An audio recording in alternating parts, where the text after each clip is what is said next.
jeunes sortent de nos universités nantis de grands diplômes, le problème de chômage se pose.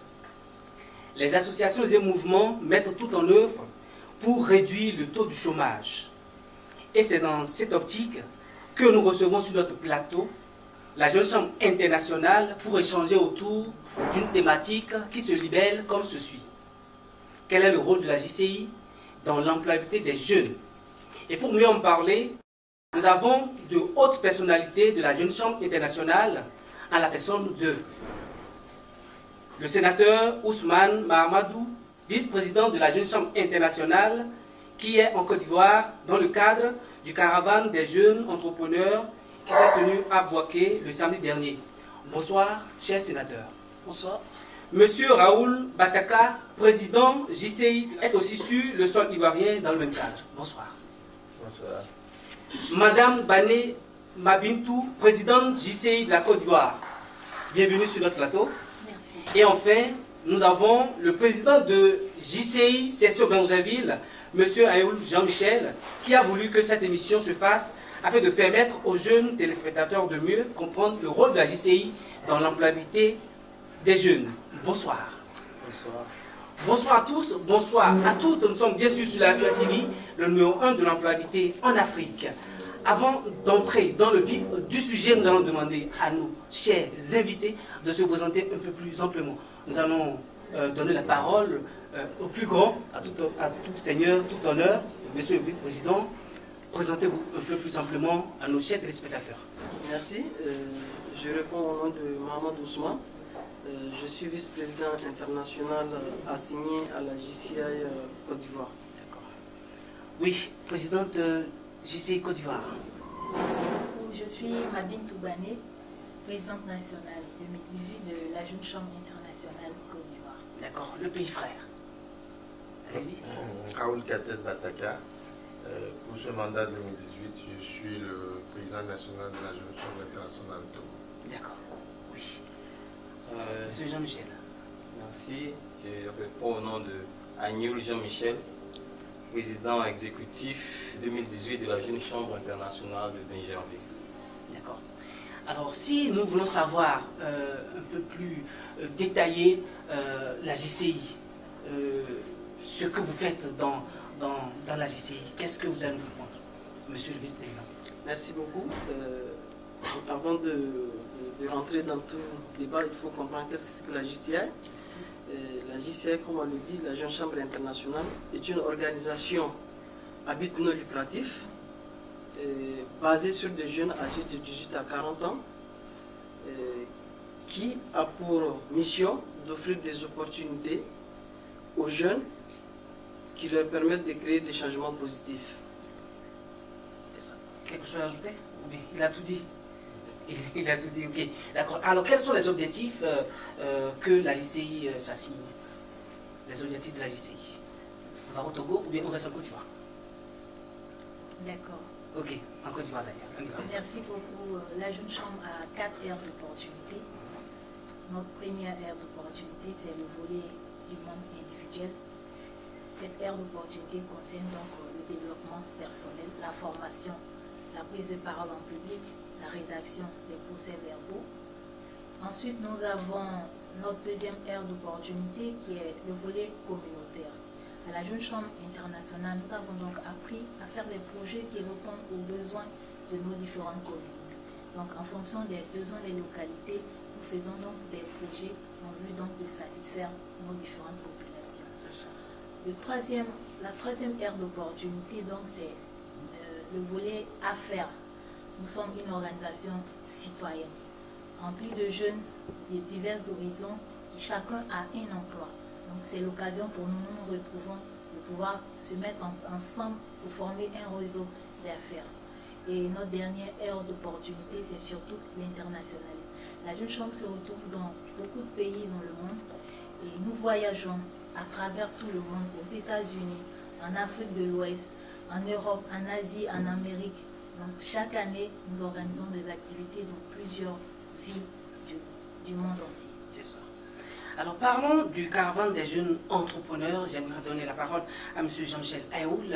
Quel est l'objectif de ce caravane? qui s'est déroulé bien sûr dans la ville de Bokeh. Merci, je pense que M. Constant pour cette occasion que vous nous donnez de nous exprimer sur les antennes de votre canal.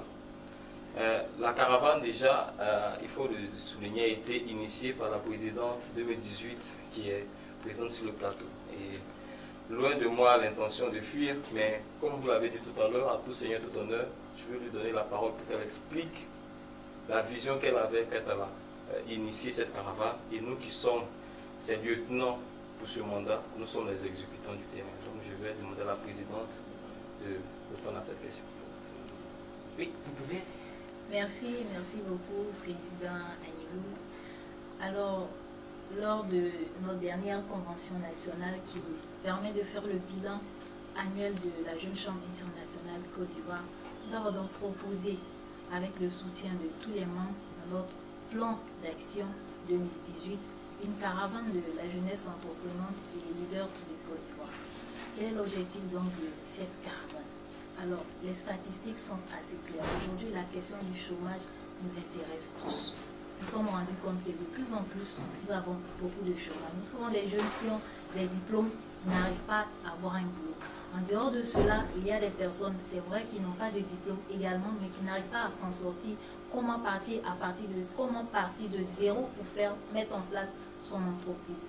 Alors, après plusieurs enquêtes et en tenant compte des différentes statistiques de notre pays, nous avons donc décidé de mettre en place une caravane de la jeunesse entreprenante et leader pour former nos jeunes à l'entrepreneuriat, surtout, et apprendre un peu comment trouver les moyens, les ressources pour pouvoir mettre en place leur entreprise. La caravane donc va s'étendre sur 6 mois, c'est-à-dire de janvier, nous avons fait le lancement en février, jusqu'en fin juin, plusieurs villes, plus de 30 villes de la Côte d'Ivoire qui composent chacune une organisation locale vont donc recevoir cette caravane-là. Donc on aura des formateurs, des experts qui vont nous accompagner pour qu'on puisse former déjà notre jeunesse à l'entrepreneuriat. D'accord. Parlant de l'entrepreneuriat, quelle approche on peut avoir de l'entrepreneuriat, Monsieur Jean-Michel Aïboula? Merci, Monsieur Constant. Je pense que l'approche de l'entrepreneuriat est diverse. Et pour mieux traduire cette diversité, moi, je ne suis que le plus petit des invités sur ce plateau. Je vais permettre au vice-président international de donner son approche. Non, allez-y, vous n'allez pas chaque fois fuir les questions. Non, allez-y. Je ne fuis pas les questions. En fait, l'entrepreneuriat, pour nous, c'est une vision qui permet aux jeunes, qui peut permettre aux jeunes déjà de répondre à la question de l'employabilité. On sait qu'en Afrique, malheureusement, et en Côte d'Ivoire particulièrement, dans ce constat, la plupart des jeunes qui sont diplômés espèrent intégrer des institutions publiques ou privées pour travailler. Et on sait qu'il est difficile parce que le pourcentage de diplômés produits par an, comparativement au nombre d'entreprises, tant publiques que privées présentes, il y a un gap en matière d'emploi à pourvoir. Et l'employabilité donc est une ressource clé pour résoudre, l'entrepreneuriat du moins est une ressource clé pour résoudre la question d'employabilité. Donc c'est d'emmener ces jeunes à identifier les besoins dans la société et en fonction de ces besoins, à mettre sur place par exemple des services, des prestations qui leur permettront de développer des activités professionnelles qui ensuite pourront leur permettre bien sûr de se prendre en charge et de s'occuper de leur famille et de contribuer au développement de leur pays. Donc c'est un peu dans cette vision globale que je perçois un peu l'entrepreneuriat. J'aimerais savoir quelles sont les actions que vous menez pour pouvoir permettre l'insertion des jeunes sur le plan professionnel. J'aimerais aller à votre groupe. Quelles actions vous menez pour pouvoir permettre aux jeunes de s'insérer facilement dans la vie professionnelle? Alors, merci. Alors, les actions qui sont menées pour permettre aux jeunes de s'insérer dans la vie professionnelle sont plus orientées vers des projets que les différents gouvernements mettent en place pour amener les jeunes à pouvoir d'abord trouver des stages d'emploi qui vont leur permettre de pouvoir connaître d'abord le milieu de travail. Beaucoup de jeunes arrivent au niveau, ils terminent les études, mais n'ont pas l'expérience terrain. Et c'est ça qui les bloque en général, et qu'elles arrivent en entreprise dans des difficultés. Et donc, nous travaillons avec les entreprises à pouvoir trouver justement des opportunités en matière de stage pour les jeunes, notamment les jeunes membres de la Jeune Chambre internationale. Et ensuite, nous faisons en sorte de pouvoir promouvoir l'auto-entrepreneuriat, parce que c'est de cela qu'il s'agit aujourd'hui. Il faudrait que les jeunes puissent être en mesure, au sortir, de pouvoir eux-mêmes se prendre en charge, et trouver des techniques et des stratégies pour pouvoir monter leur propre business. Donc, nous avons des formations qui sont faites pour leur permettre de pouvoir monter des business plans et afin de pouvoir aller vers les structures financières pour espérer peut-être décrocher justement des financements pour leur projet. Et nous encourageons vivement l'autofinancement justement au niveau des jeunes, la solidarité économique qui puisse permettre des levées de fonds aussi petits ou grands qu'ils soient pour leur permettre de pouvoir monter leur business. D'accord. Alors, pour ce mandat de 2018, vous avez certainement des plans d'action vraiment précis pour permettre l'insertion professionnelle des jeunes, que ce soit en Côte d'Ivoire, que ce soit au Togo, que ce soit sur le plan international. J'aimerais demander à notre invité, le vice-président international, quel plan d'action vous menez pour permettre l'insertion des jeunes dans la vie professionnelle.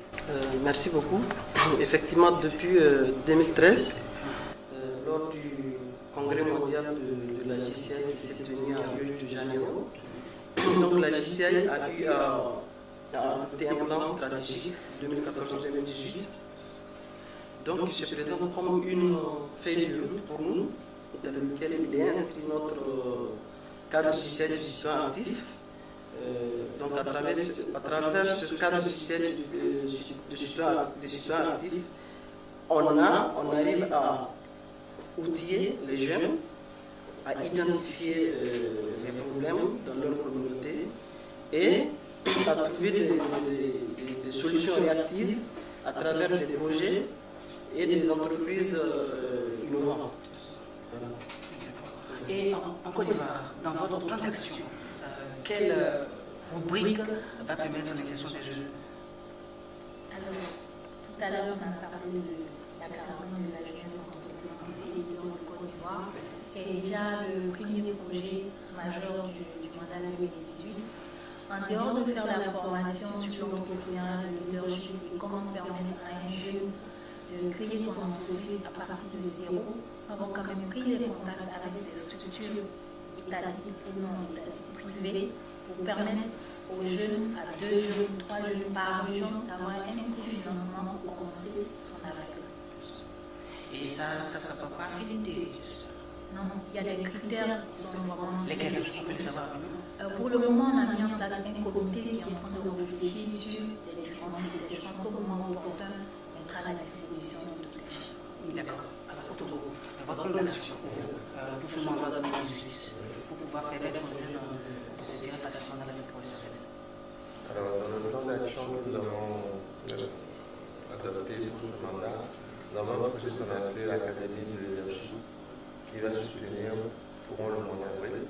Et il y a trois activités principales. Alors, il y aura un panel, comme ça a été fait dans la Côte d'Ivoire, avec des speakers qui vont arriver par pour entretenir les jeunes sur la notion de leadership et aussi dans l'entrepreneuriat. On a des incubateurs qui sont installés à Lomé, au Togo, qui vont également participer à cette académie. La deuxième, il y a des ateliers qui vont se tenir pour pouvoir déterminer les différentes problématiques justement que les jeunes rencontrent au niveau de l'insertion professionnelle et de l'auto-entrepreneuriat. Et donc, de cela va ressortir, on va dire, des besoins véritablement automatiques qui vont être soumis justement au ministère de la tutelle, qui est le ministère du développement de la jeunesse, pour pouvoir aider ces jeunes-là dans leur recherche de l'insertion professionnelle. Il y a un groupe de meilleurs projets entrepreneuriales, 3 projets se sont menés. Nous avons des partenaires financiers, des banques de microfinance qui nous accompagnent et qui ont bien accepté de financer 3 projets, dont les 3 meilleurs projets pour un groupe sur la musique. Et ça aussi, ça ne sera pas affinité. Il n'y a pas d'affinité, non. Les plus méritants. Il n'y a pas d'affinité à la jeune chambre, on travaille. La transparence. Voilà. Ah bon? Bien sûr. Non, c'est comme ça. À la JCI, c'est la transparence. Oui, c'est la transparence. La JCS, c'est la culture de l'excellence. Donc, c'est vraiment la transparence. Et la JCS, c'est une organisation très démocratique.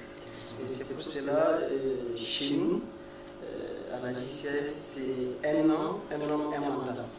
Un an, Un mandat. Pardon? One year to lead. One year to lead. Donc, tu as un an pour montrer de quoi tu es capable. Pour montrer de quoi tu es capable. Abel Rangel, votre plan d'action pour 2018. Notre plan d'action pour 2018 s'appuie sur le programme national, la caravane du entrepreneur qui aura lieu à Béjanville, couplée à une activité, l'efficiency management training qui consistera à former tous les leaders d'associations et également sur les thématiques relatives à l'employabilité. Comment entreprendre, comment saisir la bonne opportunité et, comme je l'ai dit, on s'appuie sur l'activité de la nationale et on envisage former environ 100 jeunes, environ 100 jeunes au moins, pour les équiper afin qu'ils puissent se prendre en charge et se lancer dans le monde de l'entreprise professionnelle. D'accord. Alors, les difficultés, ça ne manque pas. Hein. La difficulté au Togo. Est-ce que quand même vous avez, en tout cas, depuis que vous avez pris les rênes de la JCI Togo, est-ce qu'il y a déjà des difficultés qui se sont présentées à vous? Oui, les difficultés, il y en a toujours. Nous sommes, on a des difficultés comme dans toute organisation.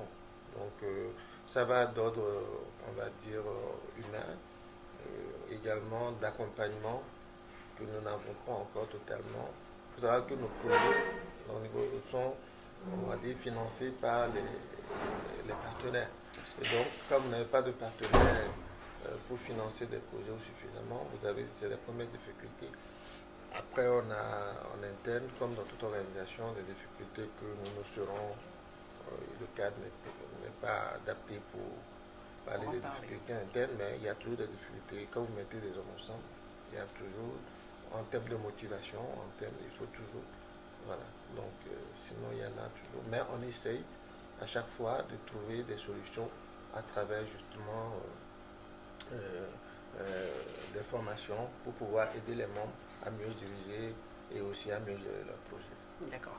Et c'est seulement les jeunes qui appartiennent à votre mouvement, c'est seulement ceux-là que vous aidez, hein, si je comprends bien, monsieur Ousmane. D'abord, la JCI, comme j'ai eu à le dire, c'est une organisation de jeunes âgés de 18 à 40 ans. Donc, elle est ouverte à tous les jeunes. Donc, nous-mêmes, on a une stratégie de recrutement. Et à travers tous les projets qu'on arrive à organiser, et cela nous permet bien sûr de faire impliquer beaucoup de jeunes et cela pour qu'ils soient non seulement pour qu'eux-mêmes ils arrivent à bénéficier, comme a eu à le dire la présidente, le développement individuel et aussi de servir leur communauté. Donc aider, on arrive à aider tout le monde, on est là pour la communauté, pour le bien de la communauté, pour le bien-être de la communauté. Voilà. Alors, quelles sont les difficultés auxquelles vous vous êtes confrontés au plan international?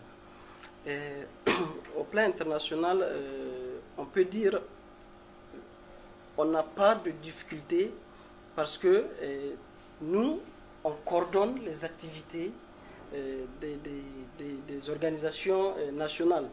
Donc, leurs difficultés, ce sont qui deviennent maintenant nos difficultés parce qu'on va penser à la solution.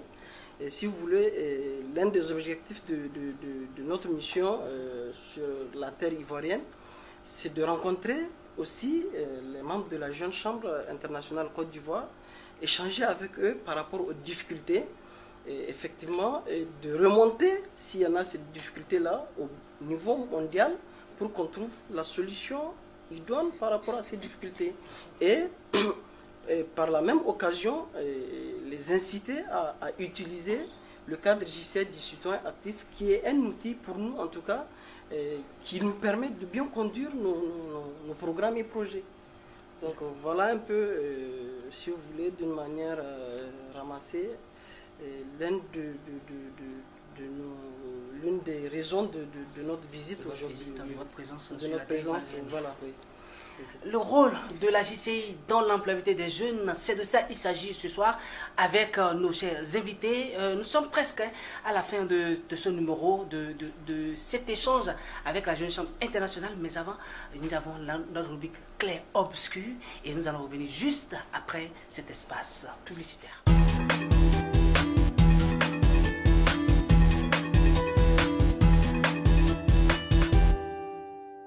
Merci. Je suis sénateur Guy Damien, je suis médecin de formation. J'ai été président de la Jeune Chambre Côte d'Ivoire en 2010. Alors, qu'est-ce qu'on peut retenir de la Jeune Chambre internationale Alors, je dirais que l'organisation Jeune Chambre est une opportunité pour la jeunesse dans le monde et surtout en Côte d'Ivoire pour la jeunesse ivoirienne. Pourquoi? Parce qu'au-delà des définitions que nos leaders locaux et internationaux viennent de donner, la Jeune Chambre, certes, est une école d'apprentissage, de création d'opportunités pour mener la création de changements positifs des jeunes.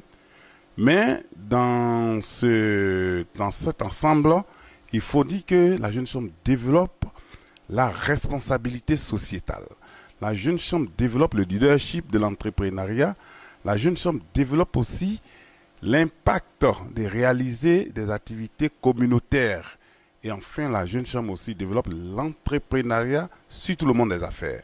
Ce que je peux retenir dans l'organisation Jeune Chambre, c'est une organisation qui m'a permis de voyager librement dans les quatre coins du monde en rencontrant des personnes inimaginables, en faisant des rencontres avec des amis qui ne sont que amis. Si nous voulons voir le nombre de membres Jeune Chambre dans la planète, on pourrait dire que c'est une opportunité pour la jeunesse d'embrasser cette carrière Jeune Chambre. Je suis Michel Gbagbo, enseignant de psychologie à la faculté de criminologie à Abidjan. Alors, qu'est-ce que nous pouvons dire aux jeunes aujourd'hui à travers vous pour pouvoir quand même leur permettre d'avoir de l'espoir par rapport au travail? Bon, nous sommes là dans le cadre de la Jeune Chambre. C'est comme si vous me demandiez qu'est-ce que la Jeune Chambre peut leur apporter. Voilà. Certes, la Jeune Chambre ne va pas vous fournir un emploi, ce n'est pas une entreprise. C'est une association internationale qui offre des outils. Alors, comment conduire une réunion? Comment prendre la parole en public? Comment monter un projet? Comment présenter ce projet? Comment gérer une entreprise? Voilà quelques outils que la Jeune Chambre peut leur apporter parce que elle met en relation des experts dans différents domaines et des jeunes qu'elle forme à l'entrepreneuriat. Je vous rappelle qu'historiquement, on parlait de Jeune Chambre économique. C'est-à-dire qu'il s'agit d'une association destinée d'abord, primitivement, à développer l'entrepreneuriat chez les jeunes afin d'en faire des êtres responsables dans la société qui puissent créer des entreprises pour le bonheur collectif. Voilà. Donc c'est vrai que ça a changé de nom maintenant, ça s'appelle Jeune Chambre internationale, mais c'est quand même là. L'ossature est toujours là. Il s'agit d'offrir aux jeunes et aux futurs leaders les opportunités, les moyens, les outils d'être des entrepreneurs utiles à eux, à leur famille et à la société. Voilà. Merci beaucoup.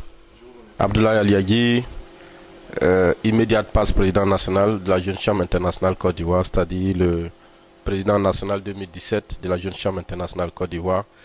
Cette année, j'assure le poste de conseiller AMDEC, c'est-à-dire celui qui est en charge de la croissance et du développement des activités de la Jeune Chambre internationale sur le plan africain et le Moyen-Orient. D'accord. Quels sont les critères qu'un jeune doit avoir pour pouvoir intégrer la JCI? Bien sûr, ces critères ont été définis dans notre constitution. La Jeune Chambre internationale concerne les jeunes de 18 à 40 ans. Les critères, tout le monde peut adhérer sans distinction de race ni de genre. Il suffit d'avoir l'engagement et de travailler. Et compte tenu du fait de cette donne, nous avons structuré notre organisation en 2 temps. Donc une organisation pour les jeunes universitaires, c'est-à-dire ceux qui n'ont pas encore les moyens, le minimum, donc pour adhérer ou pour faire des grandes choses. Et une autre section qui s'occupe de ceux qui sont en activité, que ce soit des activités du monde tertiaire comme des activités de gens qui travaillent dans l'administration dans le secteur privé. Donc tout le monde peut adhérer à cette organisation. Il suffit d'avoir l'âge entre 18 et 40 ans.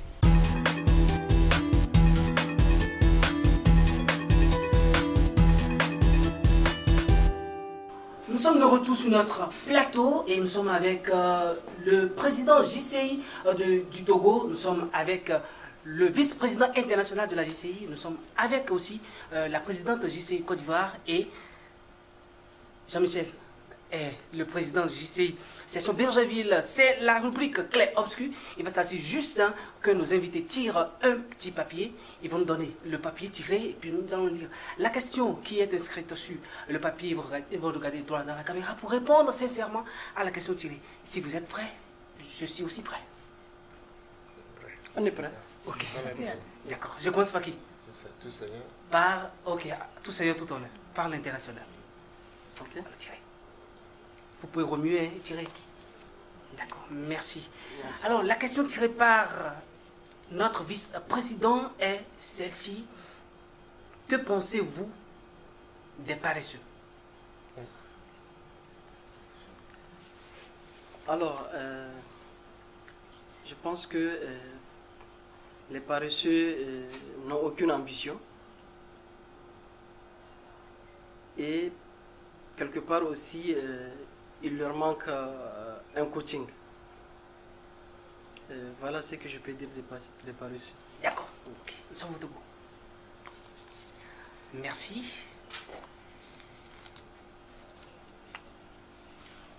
Quel est le rang le plus mauvais au cours de votre cursus scolaire? Le rang le plus mauvais au cours de mon cursus scolaire. Regardez-toi dans la caméra. Alors, en toute sincérité, je pense avoir été... quand j'étais en classe de seconde, parce que je rentrais au lycée, donc j'étais pas très concentré. Je crois que c'était à ce moment qu'on commençait. Non, j'ai été 5e, je pense, de ma classe. On parle de rang, on parle de... Oui. Voilà, j'ai été 5e. Le mauvais. Oui, c'était ça. C'est pas dernier, c'est pas avant-dernier, non, mais c'est 5e. Parce que toute modestie faite, j'ai toujours été premier de ma classe, donc j'étais le 5e à un trimestre donné. Vous êtes bien brillant. Nous sommes en Côte d'Ivoire. Remuez, s'il vous plaît. Et tirez ce que vous voulez. Merci. Dites le nom d'un être que vous aimez le plus. Ma mère. Regardez dans votre caméra. Ma mère, Bani Mariam. Votre mère. D'accord, nous sommes bien. Remuez, s'il vous plaît. Prenez ce que vous voulez. Merci. Donnez une note à votre passage sur notre plateau. Oh, une note à mon passage, je dirais 6. Parce que faire la télévision, 6 sur 10, parce que faire la télévision, c'est une découverte pour moi. Et je peux dire que je suis en apprentissage. Donc je trouve que cet apprentissage se passe bien. J'ai légèrement la moyenne. C'est bon. La moyenne. Merci beaucoup. Alors, deuxième passage de tirage. Merci. Quel est le plus grand regret de votre vie à ce jour? Quel est le plus grand regret de votre vie à ce jour? Ça c'est dur. Ça c'est dur. Ok, regardez droit dans la caméra, mais répondez quand même. Ça c'est dur. En tout cas, le plus grand regret que j'ai, c'est de ne pas avoir mon premier enfant quand mon père, à la présence de mon père. Ça c'est mon premier regret. D'accord. Et c'est le plus grand d'ailleurs. Et c'est le plus grand regret que j'ai. D'accord.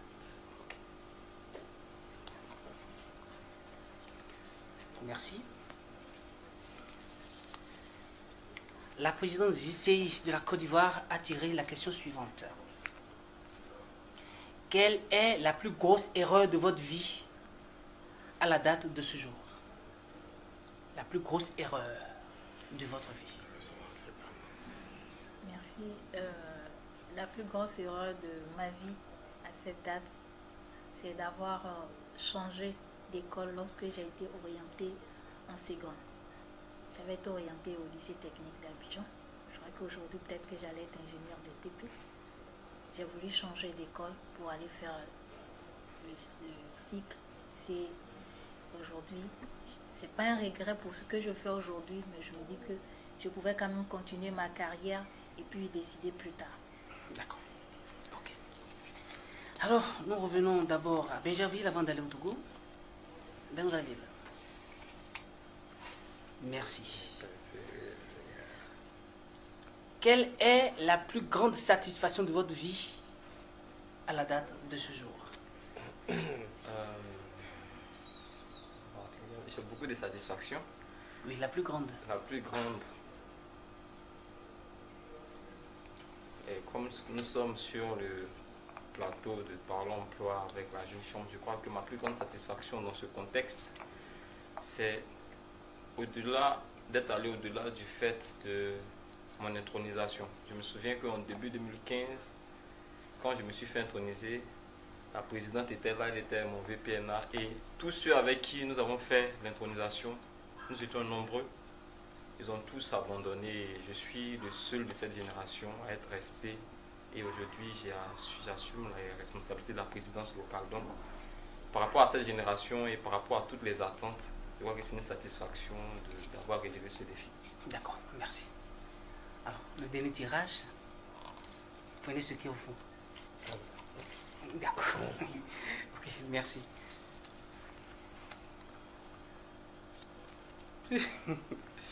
Vous avez peur? Non, non, non. D'accord. Ok. Alors, quel est votre projet à court terme? Alors, comme je le disais, je passe ce vendredi à Boaké. Je me suis lancé un défi, c'est de pouvoir faire un levée de fonds pour soutenir des projets agricoles, des jeunes ingénieurs qui ont monté leur propre business. Et je m'étais donné un objectif de 300 millions. Et en 6 mois, nous avons pu lever 70 millions.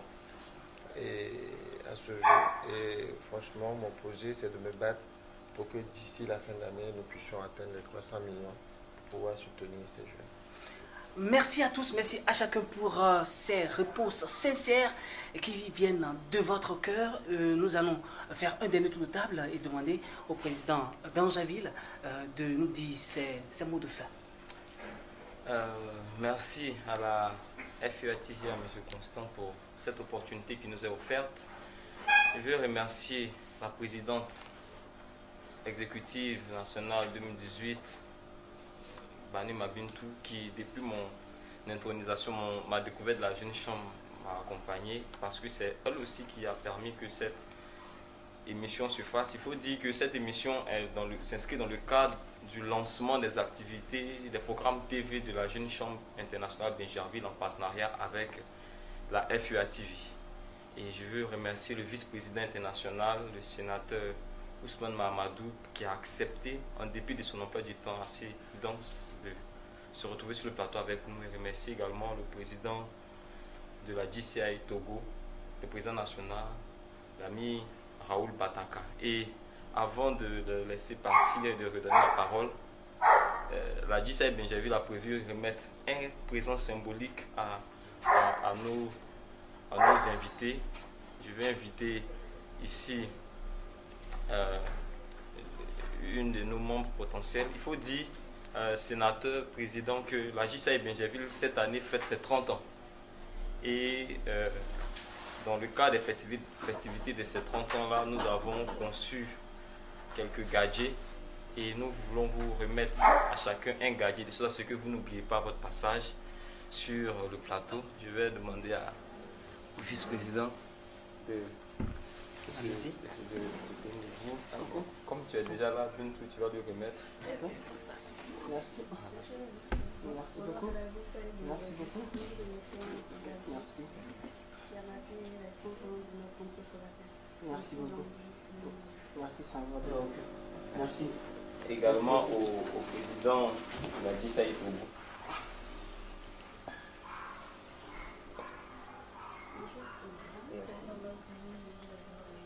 Merci. Merci beaucoup. Et je vais moi-même remettre un gadget à ma présidente, la plus talentueuse d'entre nous, celle qui a un incroyable talent. Présidente, bon, tu reçois ce gadget. Suite à cela, encore remercier tous les invités et la FA TV. C'était là. Merci aussi à vous. Oui, présidente JCI Côte d'Ivoire, votre mot de fin. Merci beaucoup. Je tenais à dire merci à cette télévision pour l'interview. Déjà dit merci à la Jeune Chambre internationale Bincherville qui, depuis quelques semaines, nous a approchés pour nous permettre donc de passer notre première interview de l'année. Je peux dire au niveau d'une nouvelle télévision également qui s'installe. Je voudrais dire également merci à mon homologue de la Jeune Chambre internationale Togo qui a accepté de se prêter au jeu comme nous, et surtout un très grand merci, une infinie reconnaissance au vice-président international Ousmane Mahamadou qui depuis jeudi est avec nous et a accepté malgré toute la fatigue de participer à cette émission. Donc la Jeune Chambre internationale Côte d'Ivoire est ouverte à tous ceux qui aimeraient y adhérer. Nous avons 32 organisations locales partout, basées dans plus de 20 villes de la Côte d'Ivoire. Nous vous attendons, tous les jeunes de 18 à 40 ans. Merci pour cet appel. Oui, président JCI Togo. Alors moi, personnellement, c'est doublé d'une grande émotion. On dit le hasard n'existe pas. J'ai été surpris de voir le sénateur Michel Gbagbo tout à l'heure. Et je me rappelle quand j'ai intégré cette organisation, c'est un projet de la DCA, le même côté de la DCA Bincherville, sous la présidente Ami, que j'ai dirigé, qui m'a amené à Bincherville. Et le sénateur Michel avait été vraiment, on va dire, un modèle pour nous. Je tiens encore à le remercier et recevoir pour les 30 ans de Bincherville ici en Côte d'Ivoire. C'est vraiment une surprise. Je voudrais remercier toute la DCA Côte d'Ivoire pour m'avoir fait cet honneur d'être présent à côté de vice-président international. Sincère merci. Et je pense, comme je l'ai dit hier, je vous attends. D'accord. Oui, le vice-président, monsieur le sénateur. Merci beaucoup. Et, en ce qui me concerne, pour les mots que je dois prononcer ici pour clôturer cette soirée, c'est des remerciements surtout. Je tiens à remercier cette télévision, en tout cas, qui contribue à la promotion surtout de la jeunesse. Ça, c'est très important. On a besoin de vous à nos côtés pour promouvoir nos activités. Merci une fois encore. Mes remerciements vont également aussi à l'endroit de la Jeune Chambre internationale Côte d'Ivoire. Et ça, c'est des remerciements à mon nom et au nom de tout le board mondial de la Jeune Chambre internationale, au rang desquels notre président mondial Marc Brian Lim. Vraiment, je tiens à dire merci à la JCI Côte d'Ivoire à travers la présidente nationale Mabintou, pour tous ceux qui sont en train de faire pour la jeunesse. Et je tiens par la même occasion à les encourager, en tout cas, à œuvrer dans ce sens. Et c'est en faisant cela que vraiment ils se sentent comme vraiment des membres de la Jeune Chambre internationale qui sont là pour le bien-être de leur communauté. Merci beaucoup. Merci beaucoup au sénateur Ousmane Mahamadou, vice-président international de la JCI. Merci également à Raoul Batakar, président JCI de la République du Togo. Nous disons également merci à Madame Bané Mabintou, présidente JCI de Côte d'Ivoire. Et merci également à Jean-Michel Ayoul, président JCI section Bincherville. C'est la fin de cette émission. Merci à tous, merci à toutes. Merci à nos cadreurs, merci à tous ceux-là qui étaient là, qui nous ont soutenus dans l'ombre. Merci, merci, 1000 fois merci à vous et que Dieu vous garde. Au revoir. Merci beaucoup.